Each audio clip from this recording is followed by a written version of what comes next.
அனைவருக்கும் வணக்கம். தற்பொழுது அண்மை செய்தியாக பார்த்து கொண்டிருக்கிறோம். தமிழகத்தில் அடுத்த 4 நாட்களுக்கு எந்தெந்த மாவட்டங்களில் கனமழை மற்றும் அதிக கனமழை எச்சரிக்கை விடப்பட்டிருக்காங்க அப்படின்னு தான் பிரீஃபா பார்க்க போறோம். அதுக்கு முன்னாடி நம்ம சேனலுக்கு இப்போதான் வந்திருக்கீங்க அப்படின்னா மறக்காம சப்ஸ்கிரைப் பண்ணிக்கோங்க. பக்கத்தில் இருக்க பெல் ஐக்கனை கிளிக் பண்ணி ஆல் கிளிக் பண்ணிக்கோங்க. அப்பதான் நான் போடுற வீடியோ உங்களுக்கு நோட்டிஃபிகேஷன் வரும். அண்ட் ஸ்கிப் பண்ணாம பாருங்க, அப்பதான் நான் சொல்ற தகவல் உங்களுக்கு மூலமா சேரும். மத்திய வங்கக்கடல் பகுதியிலும் ஒரு வளிமண்டல மேலடுக்கு சுழற்சி நிலவுகிறது.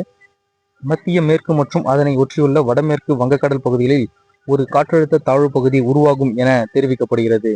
அதற்கு அடுத்ததாக 48 மணி நேரத்தில் இது மேலும் சற்று வலுவடைய கூடும் என்றும் வானிலை ஆய்வு மையம் தெரிவித்த நிலையில் வட தமிழகத்தில் ஒரு சில இடங்களிலும், தென் தமிழகத்தில் ஓரிரு இடங்களிலும், புதுவை மற்றும் காரைக்கால் பகுதிகளிலும் இடி மின்னலுடன் கூடிய லேசானது மற்றும் மிதமான மழை பெய்யக்கூடும் என்றும் சென்னை வானிலை ஆய்வு மையம் தெரிவித்திருக்கிறது.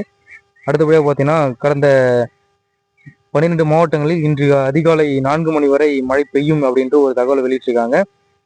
அதுக்கப்புறம் பார்த்தீங்கன்னா, தமிழ்நாட்டில் காஞ்சிபுரம், செங்கல்பட்டு, விழுப்புரம், சென்னை, திருவண்ணாமலை, ராணிப்பேட்டை, கள்ளக்குறிச்சி, கடலூர், கன்னியாகுமரி, திருநெல்வேலி, தென்காசி மற்றும் தென்காசி, தேனி மாவட்டங்களில் லேசான இடி முதல் மிக கனமழை பெய்ய வாய்ப்பு உள்ளதாகவும் வானிலை ஆய்வு மையம் தெரிவித்த நிலையில் தற்பொழுது மத்திய வங்கக்கடல் பகுதிகளிலும் ஒரு வளிமண்டல மேலடுக்கு சுழற்சி நிலவுகிறது என்றும் ஒரு தகவலை வெளியிட்டிருக்காங்க.